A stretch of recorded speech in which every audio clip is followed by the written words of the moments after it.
तो अगर आप ड्रीमर हैं, दर्शन रखने वाले हैं, तो डोंट वरी। जब लोग कतरा के चले जाएं, आपको जब सबसे अधिक जरूरत हो, डोंट वरी। क्यों? क्योंकि आप ड्रीमर हैं और नॉन ड्रीमर ये समझ नहीं सकता। जो यात्रा पे है, एक यात्री ने उसकी हेल्प की, दूसरा बंदा उसकी हेल्प नहीं कर पाया। हालेलुया। अय्यूब की यात्रा अगर आप देखो, उसे मालूम था। आप जानते जब आप अपनी लाइफ में स्ट्रांग होते हैं, आप मजबूत होते जब, और कोई आपका कुछ बिगाड़ नहीं सकता, तब भी ये ध्यान रखो आपका स्वभाव क्या है। हाँ, और अपने आप को चेक करते जाओ। आज आप बहुत स्ट्रांग हो, फिजिकली, फाइनेंशियली, हर तरह से, तो भी किसी गरीब की छोटी सी पुकार को इग्नोर मत करो। आपका कोई कुछ नहीं बिगाड़ सकता, फिर भी परमेश्वर में रहो, क्योंकि जो आज आप बोएंगे, आप कोई भी क्यों ना हो, कल को काटने वाले हैं। आप कोई भी क्यों ना हो। इसलिए वाइज मैन, वाइज पीपल, बुद्धिमान लोग अपनी लाइफ के टॉप मोमेंट पे भी, अपनी लाइफ के ब्लेसिंग से भरे हुए दिनों में भी अपने होशो हवास में रहते हैं। आमीन। अपने फाइनेंशियल ब्लेसिंग के दिनों में भी वो गरीबों को भूलते नहीं। टाइम बदलते क्योंकि देर नहीं लगती, पर अगर आप हैंडल करोगे वेल, तो बाइबल कहती है धर्मी का टाइम पूरी उम्र एक सा रहेगा, कि वो सिर्फ परफेक्ट होता जाएगा, सिर्फ ऊंचाई तक जाएगा, वो कभी नीचे नहीं होगा, वो फिर खड़ा होगा। आमीन। अगर ऊंचा ब्लेसिंग आपकी चर्च। और अगर एक व्यक्ति गिरे, तो अगर आप ध्यान से बाइबल पढ़े तो उसने लिखा, उसने तेल और दाखरस ढालकर पट्टियां बांधी। अगर आप दाखरस को देखें तो दाखरस यीशु मसीह के खून को दर्शाता है, यीशु मसीह के ब्लड को दर्शाता है। यीशु मसीह ने दाखरस का प्याला लिया था और बोला था ये मेरा लहू है। और अगर आप तेल को देखें तो पूरी बाइबल आपको बयान करती है 100 कितने 92 बार कि तेल का जिक्र हुआ। तेल का मतलब अभिषेक। अगर आप गिर चुके हैं और शैतान ने आप पे अटैक किया, तो बाइबल कहती है पहला लहू, दाखरस, यानी अपने लाइफ में परमेश्वर का लहू अप्लाई करना, माफी मांगना परमेश्वर से कि प्रभु मैं तेरे लहू के साथ धुलना चाहता हूं, शैतान के अटैक से उबरना चाहता हूं। लोगों को ये मालूम नहीं कि आपका किया हुआ व्यभिचार या देखी हुई ब्लू मूवी, उसका असर आपके बिजनेस पे हो सकता है, उनको पता नहीं। उसका असर आपके स्टाफ पे हो सकता है। वो नेगेटिव चीज कहीं से भी निकल सकती है आपकी लाइफ से, लोगों को मालूम नहीं, लेकिन वो प्रेयर लाइन में खड़े हैं, हमारा बिजनेस ऑन कब होगा।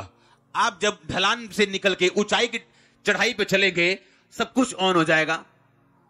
डिवाइन हेल्पर्स एंटर करेंगे, आपको शैतान एक्सपोज होता नजर आएगा, कहां पे काम कर रहा है वो। परमेश्वर वे खोलेंगे, रास्ते खोलेंगे, आपके सामने नए इवेंट्स, नई चीजें अनफोल्ड होती जाएंगी और परमेश्वर आपको नई ब्लेसिंग देता जाएगा। जब आप बिल्कुल आपको लगेगा कि मैं गिरने लगा हूं, वो आपको उठा के खड़ा करेगा और अगली सुबह सबसे अच्छी सुबह होगी आपके लिए।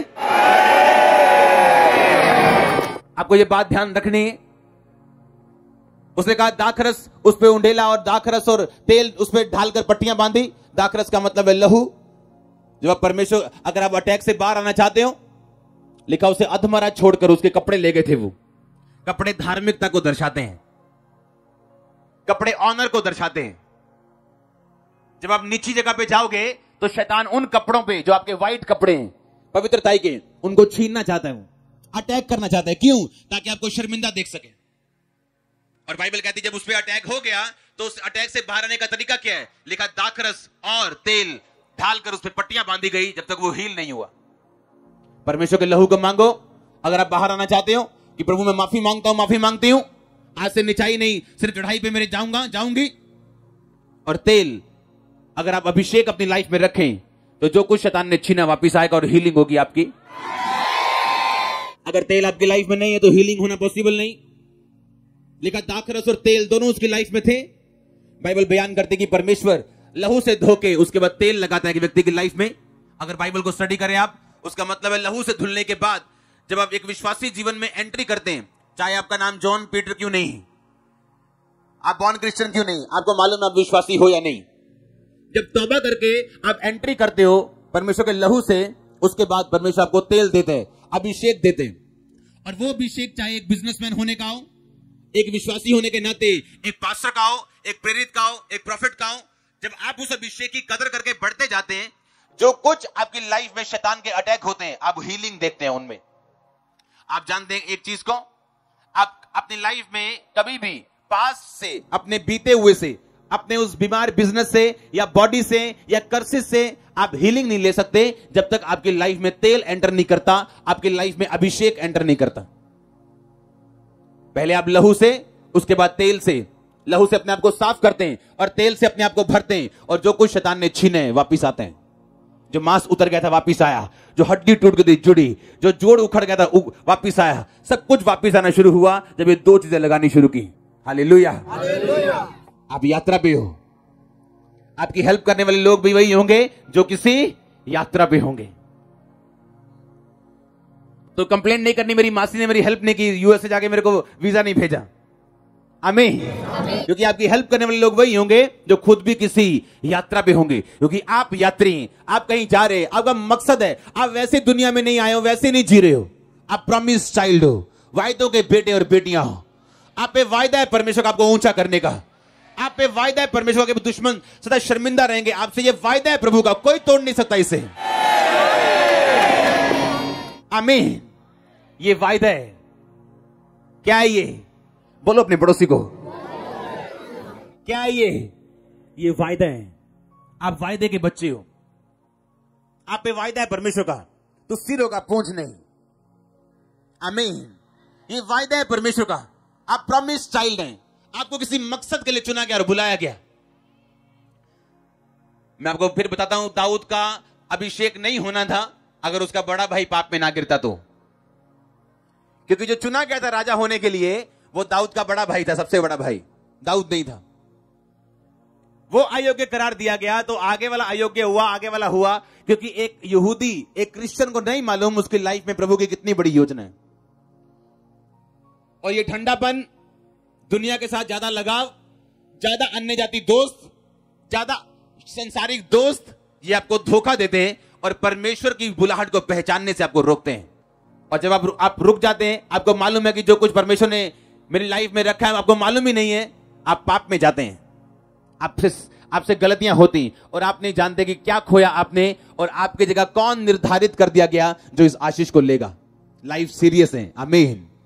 है तो आनंदित, लेकिन आत्मिक जिंदगी सीरियस है।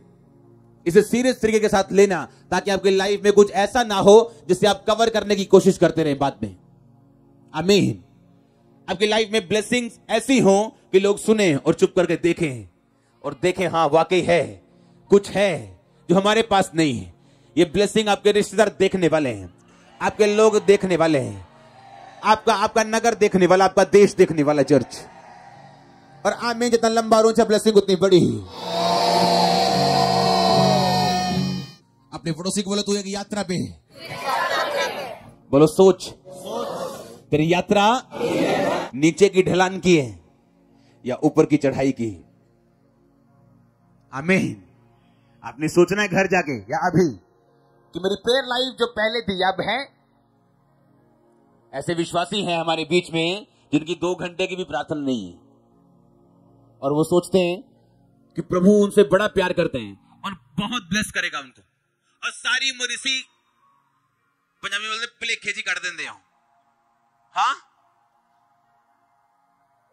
वो आपसे प्यार करते हैं जिस तरह एक मां अपने बेटे से, बच्चे से, बेटी से करती है। एक छोटे बेटी को खाना देती है, डायपर चेंज करती है, उसका ध्यान रखती है, पर अलमारी की चाबियां नहीं देती।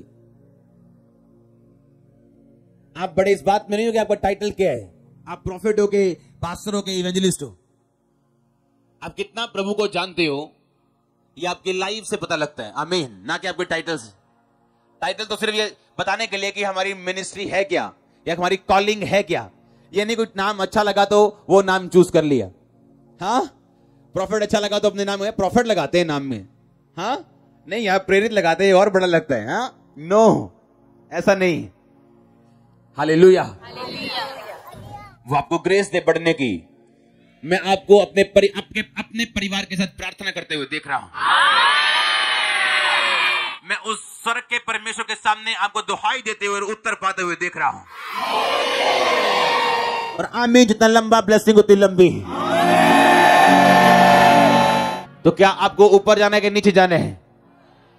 क्योंकि उत्तम पदार्थ ऊपर है और अटैक नीचे है। परमेश्वर ने कहा मैंने जीवन मौत दोनों तेरे सामने रखे, अब तूने चुनना है कि तूने टीवी बंद करना टाइम पे, या तूने प्रार्थना करनी, या अपने शरीर की सुननी।